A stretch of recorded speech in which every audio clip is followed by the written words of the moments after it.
Richardson and Mary Jane. This has been a topic that has been hot the last week. This literally, I think this happened the day that the first episode of the Changavi show came out, and I was like, damn it, I wish I talked about this on this episode, but I didn't. But here I am, talking about Sha'Carri Richardson and marijuana. For those of you that don't know, which is probably about one person in the United States right now, probably, Sha'Carri Richardson is an Olympic athlete an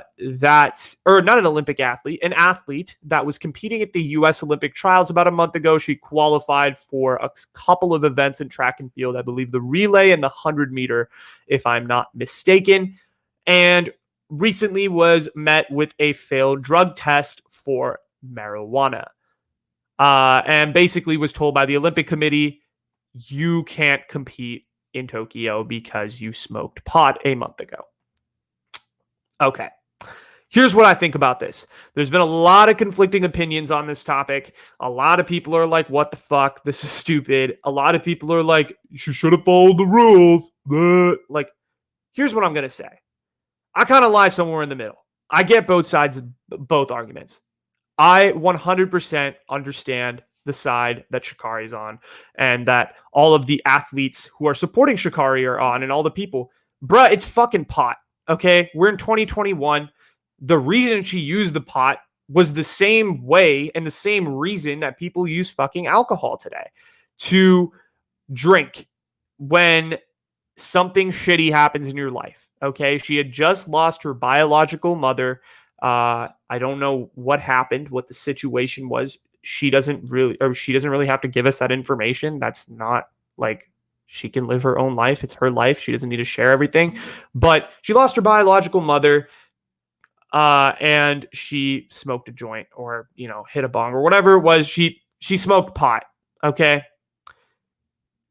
Dude, pot needs to be recognized. I think this is such an indictment on people that marijuana is not looked at like alcohol. They're the same thing, in my opinion. They're really the same thing, because alcohol is, it's so widely accepted by society to take the edge off and have a drink when something isn't going your way. But if you smoke a joint, no, you can't go to the Olympics. I don't understand that. That is something I genuinely don't understand. But here's the flip side of the argument. She should have been a better decision maker. She should have known the rules. The rules are the rules. As the president of the United States said, which is ironic because he does support the legalization of marijuana federally, he says, quote, rules are the rules. Everybody knows what the rules are going in. I get it.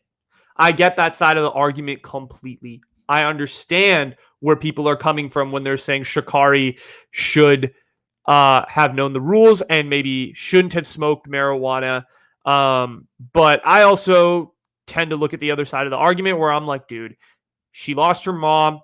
I would like to see what you would have done if someone had told you you can't compete in the Olympics because of one joint you smoked, not related to athletic competition, not to perform better, because I feel like weed would make you perform worse almost in an athletic competition, but to help take the stress off the loss of your dead mom.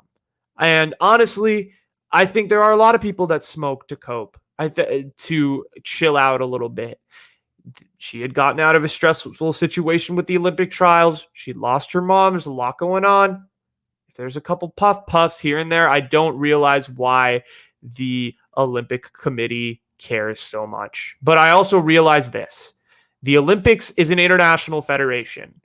Internationally, marijuana is not looked at the same way it is looked at in the United States. We are progressive when it comes to marijuana, not the rest of the world. The rest of the world still thinks marijuana is equivalent to crack cocaine when it comes to drugs. A lot of third world countries at least do.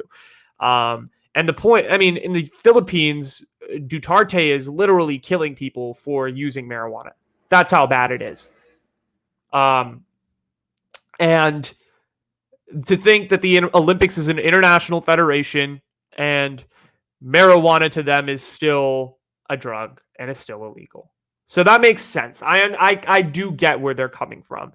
Internationally, it's not looked at the same as nationally. But I wish that the United States had at least thrown a little bit of support behind Sha'Carri, especially the president of the United States, who I thought pathetically, that's a very pathetic quote, in my opinion. I think as someone who is a quote unquote supporter of legalization of marijuana, according to his campaign policy, he should be someone who steps up and says, hey, internationally, it may not be accepted, but here in the United States, we support Sha'Carri and we would like her to be on the team rather than saying rules are the rules. Come on, Joe. Come on. But Sha'Carri, I'm 100% on your side. I think it's super stupid that you aren't competing in the Olympics. I actually looked up your stats, and you are one of the better sprinters in America. I didn't really know, to be honest. But I did go back and watch your races, and you are very talented. You're only 21, so you have a lot of time. At least I hope. I wish for you a long career where you can go to many more Olympics and win some gold medals for the United States. And yeah, that's honestly it, Sha'Carri. So thank you. Not thank you.